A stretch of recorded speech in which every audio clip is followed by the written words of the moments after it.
Hi, I'm Mayor Amy Martin, and I'm here with the Director of Planning, Tricia Givens, to talk all things about Norfolk County planning and development. Hey Tricia, how are you?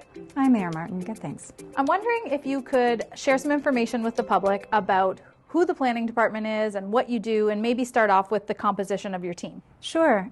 We have recently grown, so there's some core groups in our team that are really important to share. We've got the development group, which is led by a supervisor of development planning and 5 planners. We have a new position, which is the project lead for long-range policy planning projects. We have our GIS team, which includes a supervisor and 2 technicians. And then we have our admin supports, which includes planning coordinator, development coordinator, and secretary treasurer. And everybody has different roles and responsibilities, but on a high level, what are the roles and responsibilities of the planning department? So we are required to do all things related to land use planning. So the number one piece is the Planning Act. There's a piece of legislation that sort of dictates and lays out the framework for how we work. So that's around development applications and people coming in with their specific applications. And then there's provincial policy conformity, so those broader county-wide projects.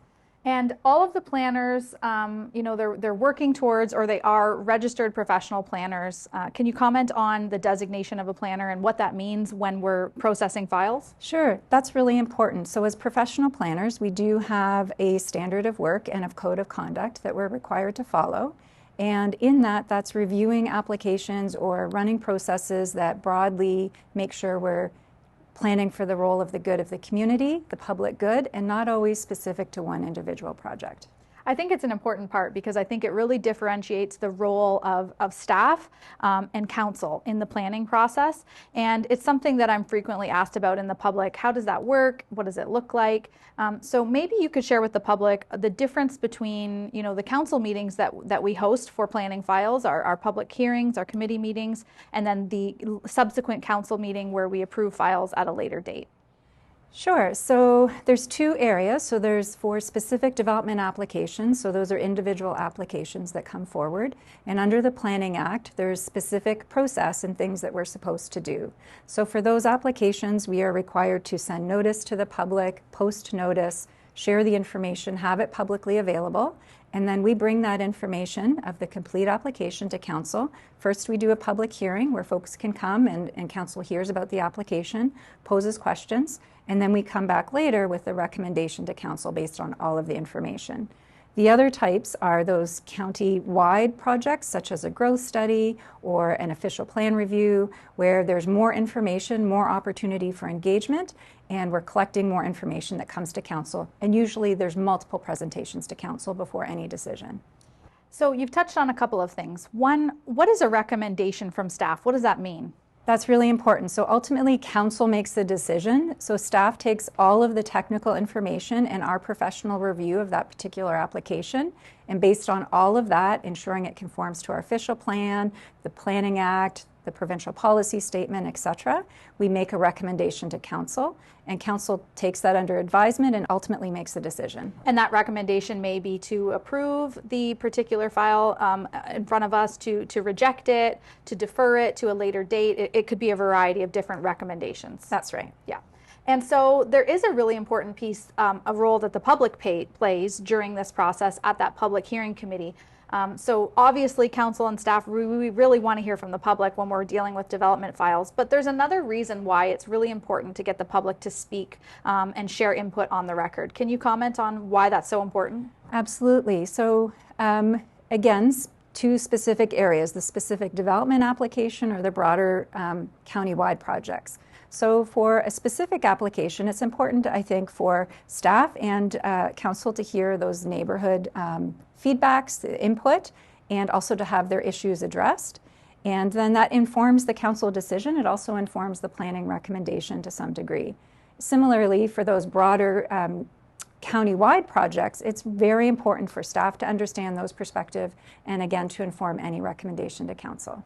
And there is an appeal process to any decision that ends up being made by council, correct? That's right. So that is for any statutory application. There is ability And the rules are different depending on the type of application, but for the most part, there are opportunities to appeal those applications. And it's important for members of the public to be on the record, either by way of written correspondence or speaking at a council meeting in favor or in opposition to a file if they're interested in appealing, right? That's right. So staff are always really excited to see folks coming and giving their input. So we get things in writing all the time, but also folks can come in and share their input or ask their questions directly at the public hearing committee. Yeah, I agree. It's so important to hear, and it's a way that it helps staff and council make informed decisions about the type of development we want to see in our community. Absolutely. And certainly as mayor, and I know you probably agree as a staff member, it's our preference to keep planning decisions made on a local level. We really don't ever like to see a file go off and be appealed. That's right.